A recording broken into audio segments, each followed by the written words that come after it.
नमस्कार, मैं हूं अमित सिंह और आप देख रहे हैं फर्स्ट बिहार झारखंड। देखिए, बीपीएससी अभ्यर्थी प्रोटेस्ट मामले में अब जो है पूरा का पूरा मामला हाईकोर्ट पहुंचा हुआ है। बीपीएससी अभ्यर्थी की तरफ से जो है याचिका दाखिल की गई है और आज सुनवाई भी हुई। तमाम देखिए बीपीएससी अभ्यर्थी की नजरें थी, तमाम लोगों की नजरें थी कि कोर्ट क्या इस पर फैसला सुनाएगा।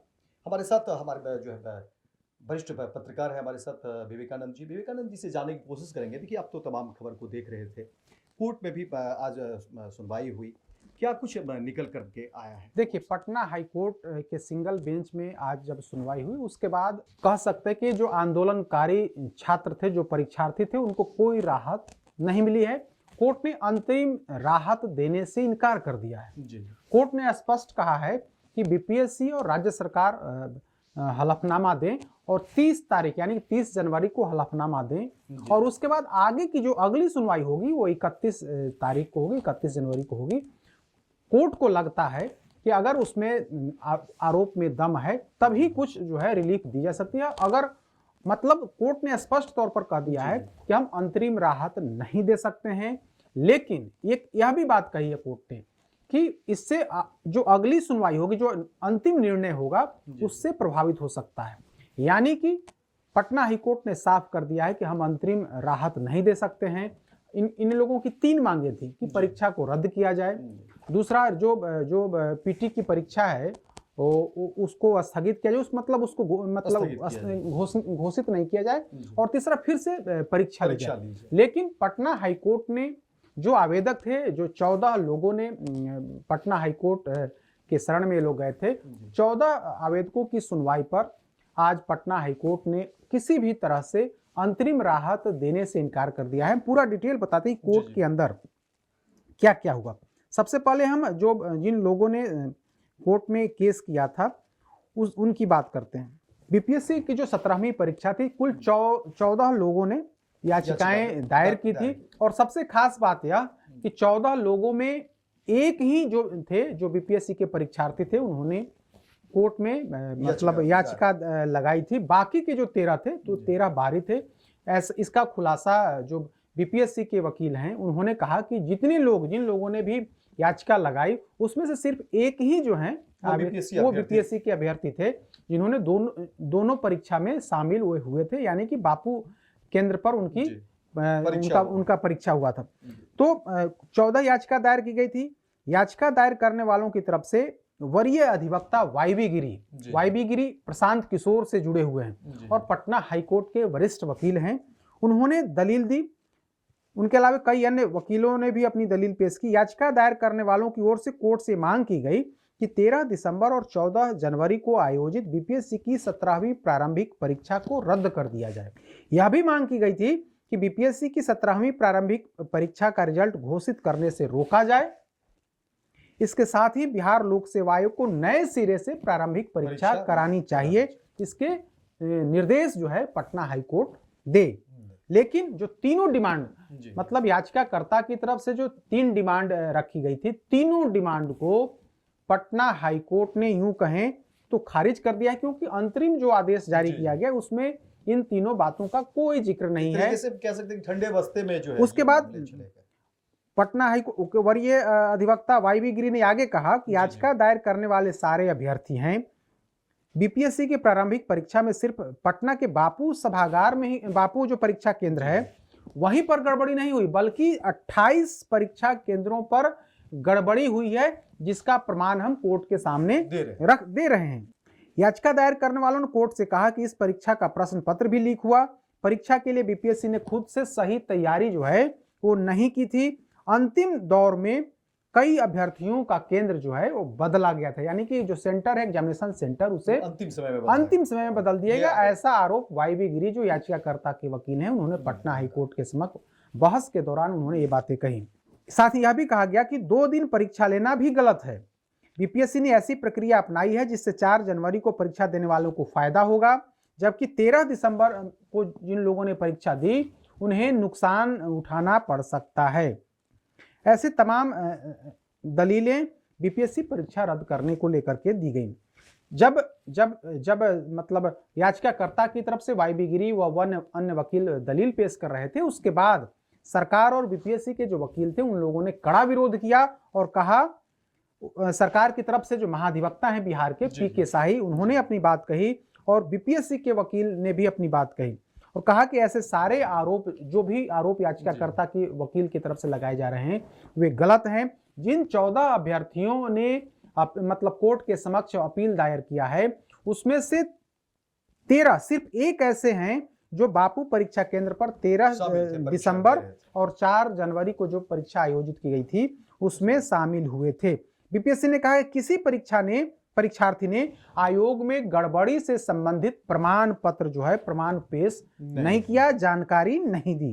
बीपीएससी की ओर से कोर्ट में कहा गया कि बापू परीक्षा केंद्र की वीडियो रिकॉर्डिंग कराई गई थी, जिसमें देखा गया कि 13 दिसंबर को एक परीक्षार्थी जो 1:05 पर प्रश्न पत्र लेकर भाग रहा है, वो तस्वीर, वो वीडियो सीसीटीवी के माध्यम से वो तस्वीर आई है, जिसमें एक परीक्षार्थी जो है वो क्वेश्चन पेपर लेकर के भाग रहा है और उसी के कुछ देर के बाद वो प्रश्न पत्र जो है वायरल हो गया, सोशल मीडिया में विभिन्न जगहों पर पोस्ट किया गया है।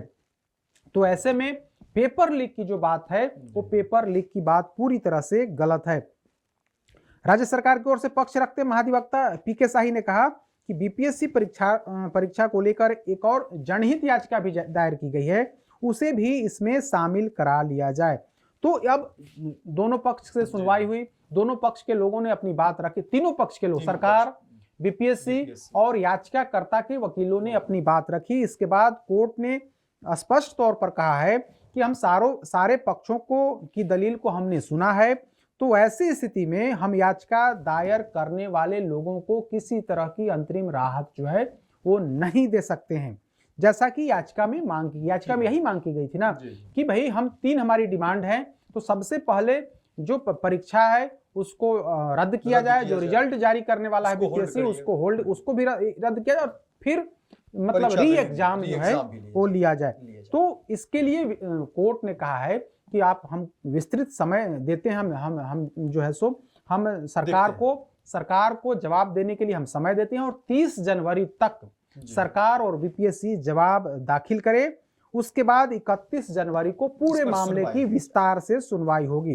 कोर्ट ने बीपीएससी परीक्षा केंद्र के रिजल्ट पर रोक नहीं लगाई, लेकिन स्पष्ट कर दिया, एक बात कोर्ट ने स्पष्ट किया है कि कोर्ट के अंतिम फैसले पर रिजल्ट का भविष्य जो है वो निर्भर करेगा। यानी कि कोर्ट जब सरकार के तरफ से जवाब चला जाएगा, बीपीएससी के तरफ से जवाब चला जाएगा, उसके बाद याचिकाकर्ता के वकील वहां पर अपनी बात रखे हैं और आगे भी रखेंगे, उसके बाद कोर्ट अपना अंतिम निर्णय सुनाएगा। उसके आधार पर रिजल्ट का जो भविष्य है वो भविष्य उसी पर निर्भर होगा कि कोर्ट का अगला आदेश क्या होता है।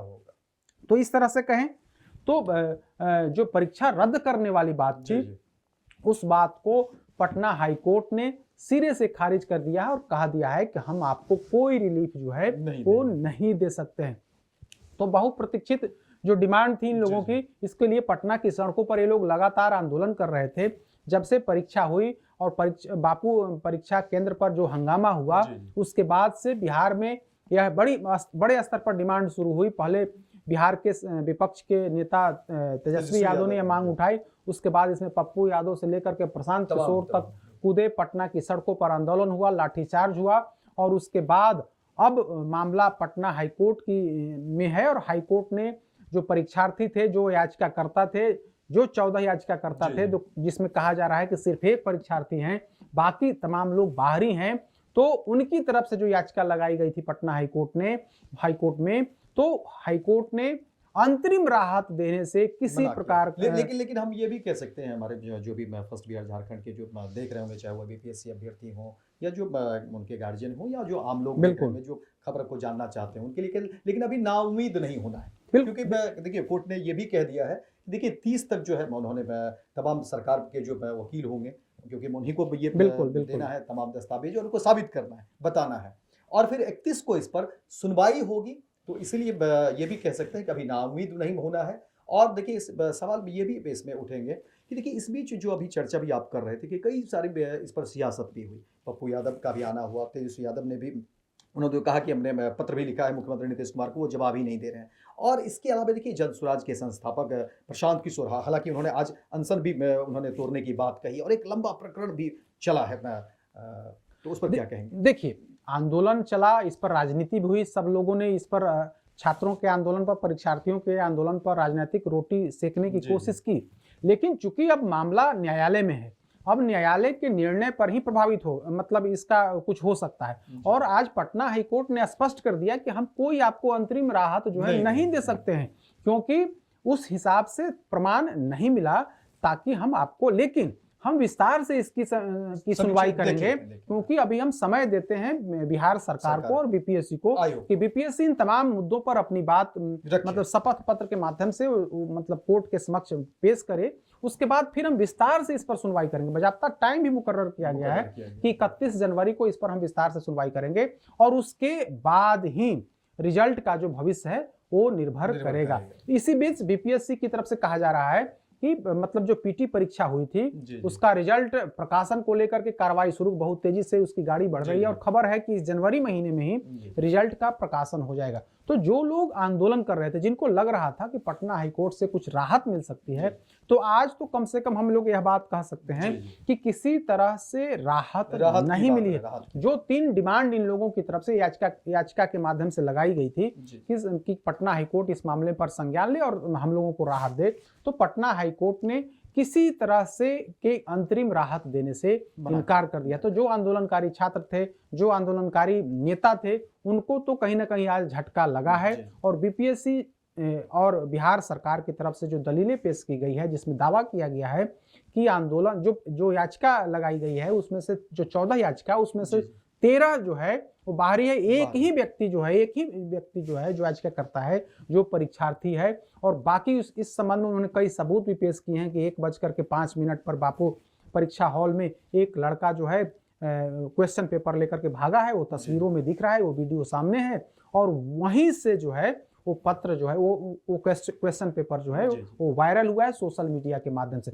जबकि याचिकाकर्ताओं की तरफ से कहा गया है कि सिर्फ बापू सभागार नहीं बल्कि 28 ऐसे परीक्षा केंद्र हैं जहां पर क्वेश्चन पेपर लीक हुआ है और देरी से क्वेश्चन पेपर मिला है। कुछ बच्चों को क्वेश्चन मतलब कई तरह की गड़बड़ी के आरोप लगाए गए हैं और कहा गया है कि इन वक्त पर कुछ परीक्षार्थियों का सेंटर जो है यह बदला गया। तो इन तमाम बिंदुओं पर विस्तार से उस पर चर्चा हो रही है पटना हाईकोर्ट में। अब देखने वाली बात होगी कि अगली सुनवाई में क्या कुछ होता है। लेकिन आज इस तरह से हम तमाम लोगों की नजर थी कि आखिर पटना हाईकोर्ट का निर्णय क्या होता है। तो कोर्ट के अंदर जो बातें हुई हमने अपने तमाम दर्शकों को बताई कि किस तरह से दोनों पक्ष के वकीलों ने अपनी अपनी दलीलें दी, लेकिन पटना हाईकोर्ट के जो जज माननीय कोर्ट है उन्होंने किसी तरह की अंतरिम राहत देने से इनकार कर दिया है। तो देखिए फिलहाल जिस तरह की खबरें निकल कर सामने आ रही हैं और कोर्ट में आज सुनवाई हुई, काफ़ी उम्मीदें थी। मैं जहाँ पर एक तरफ जो है बीपीएससी अभ्यर्थी को उम्मीदें थी, तो तमाम लोग जो है इस पर जानना चाह रहे थे। हम लोगों को फ़ोन भी आ रहे थे कि भाई इस पर क्या कुछ होने वाला है। और देखिए जब सुनवाई हुई और कोर्ट के फैसले भी आ गए और कहा गया कि किसी भी अंतरिम जो है निर्णय को लेकर के अभी जो है इस पर अब 31 को इसको लेकर के सुनवाई होगी। हालांकि आयोग को भी अब इस पर जो है अपने साक्ष्य देने हैं, जो भी कहा गया है, और सरकार की तरफ से भी दलीलें जो है पेश करने का एक लंबा वक्त है। तो कहीं ना कहीं नाउम्मीद भी नहीं हो सकते हैं कि क्योंकि जब तक कोर्ट के अंतिम फैसले नहीं आ जाते हैं तो इंतजार करना पड़ेगा। और देखिए छात्र को भी लेकर कहते हैं, क्योंकि देखिए अभ्यर्थी लगातार वो प्रोटेस्ट कर रहे हैं, लगातार इस कपकपाती ठंड में जो है वो प्रोटेस्ट कर रहे थे और कहीं ना कहीं एक उनकी मांग थी। और वो कह भी रहे थे कि देखिए हमारी मांग जो है कोई बड़ी नहीं है, हम नौकरी नहीं मांग रहे हैं, सरकार से कोई इस तरह की बात नहीं कर रहे हैं, री एग्जाम की बात कर रहे हैं। लेकिन अब जो है कोर्ट पर भरोसा करना चाहिए। और मैं देखिए कि 31 तारीख को जो है क्या कुछ सुनवाई में निकल कर सामने आती है। तो फिलहाल इस खबर में इतना नहीं, और बहुत बहुत धन्यवाद विवेका जी, आपने तमाम जानकारी लोगों को दी। तो इस खबर में इतना ही, दीजिए इजाजत। लेकिन दिन भर की तमाम खबरों को देखने के लिए आप देखते रहिए first Bihar Jharkhand. Netaji Subhash medical college एवं हॉस्पिटल का ऑर्थोपीडिक विभाग बिहार के सर्वश्रेष्ठ ऑर्थोपीडिक विभागों में से एक है, जहां दुर्घटना या अन्य कारणों से फ्रैक्चर के मामलों का नवीनतम तकनीक से इलाज की सुविधा उपलब्ध है। NSMCH, अम्हारा, बिहटा, पटना।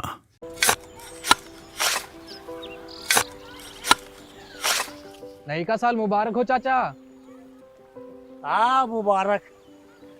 जब तक ये सरकार बा तब तक नया साल मुबारक कहाँ। का बात करत बाड़? बात ई बा, साल चाहे नया होके दिन चाहे, हमार जिंदगी में तो बस दुख है, दुख बा। बाढ़ के समस्या 10 का 10 बा। फसल बर्बाद हो जाला या ऑन पॉन बिक जाला, ना कोई उपाय बा ना कोई राहत। बात तो सच बा चाचा। फिर से बाहर जाए के सोचे के पड़ रहा है कि सरकार से कुछ ना हुई। कबू कबू तो लागेला हमरे मजदूरन की जिंदगी में कोनो नया साल सच में मुबारक हुई। नया साल तो तब मुबारक हुई जब नई सरकार आई। बात तो सही बा चाचा। नया साल, नई सरकार, नया संकल्प, नया बिहार। पैनोरमा ग्रुप, जो सोचता है वो करता है। ये लो मुंह मीठा करो, आज मैंने अपना जॉब छोड़ दिया। अब हम पूर्णिया वापस जाएंगे। जॉब छोड़ दिया है? मतलब ये घर कैसे चलेगा? हम करेंगे क्या? और माँ बाबूजी क्या बोलेंगे? इसलिए मैं एक और मिठाई का डब्बा लाया। अपने बिजनेस के लिए लोन अप्रूव हो गया। अरे लोन अप्रूव हो गया वो तो ठीक है, लेकिन पूर्णिया में हम रहेंगे कहाँ? अपना घर भी तो नहीं है वहाँ। इसलिए तो एक और मिठाई का डब्बा अलग से लाया हूँ। हमने पूर्णिया में घर ले लिया है, पूर्णिया के ई होम्स पैनोरमा में। पूर्णिया में पैनोरमा ग्रुप लेकर आए हैं ई होम्स पैनोरमा। बड़ा घर, आलीशान जिंदगी और अत्याधुनिक सुविधाओं के संग। अरे अरे, अब क्यों मुंह मीठा करवा रही हो? क्योंकि हम घर वापसी जो कर रहे हैं। घर वापसी की खुशी पूर्णिया में ई होम्स पैनोरमा के संग। E Homes Panorama, luxurious lifestyle redefined.